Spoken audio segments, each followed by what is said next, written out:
Hey everybody, it's Shaman Sister Sin, and you're listening to the Meditations and More podcast brought to you by littleshaman.org. That's me, the Little Shaman. Today I wanted to talk to you about high conflict personalities. Narcissistic people are often known as high conflict personalities, and it's one of the reasons dealing with them in any capacity is so difficult. High conflict personalities are people who are hostile, aggressive, and overly emotional. We could also call them high drama. They may be explosive, hysterical, or even violent. They may be cold, arrogant, or sarcastic. They might continuously provoke, attack, or blame others, and they often create problems with other people. Dealing with them is exhausting, and very often it's pointless.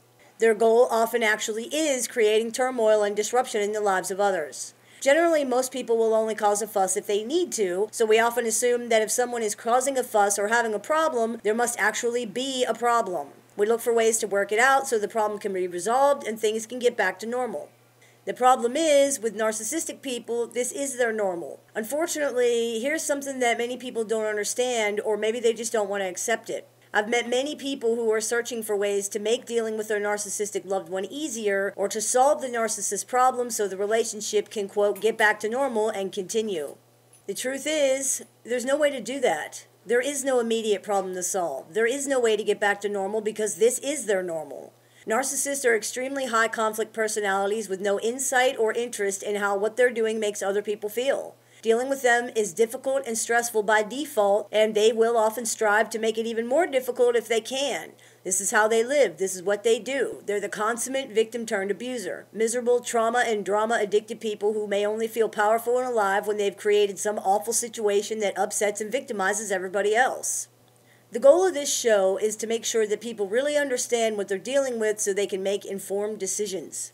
When information is incomplete, decision-making suffers. You wouldn't buy a used car if you knew there was something wrong with it. That's why people take them to a mechanic first. You wouldn't buy a house if you knew it was infested with termites. That's why people have an inspector come in. It's an investment to make sure your decision is as informed as possible so that you're not proceeding in ignorance. This is the truest fraud of narcissistic relationships in many ways. From the ground up, it's a bad investment, but too many people just don't know that.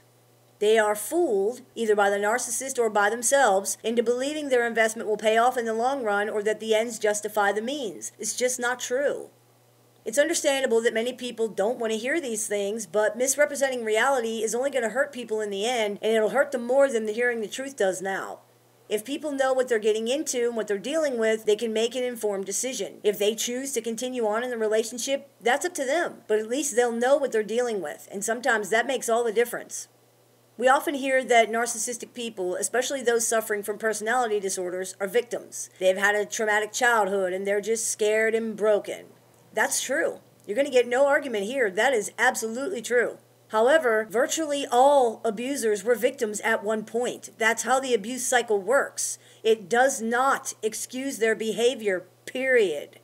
If there's one thing that needs a bigger platform, it's that. Being a victim is not a license to become an abuser. We should not react to abuse with excuses. We should react to abuse with boundaries, strong ones. You don't have to allow someone to abuse you in order to have sympathy or understanding for their situation.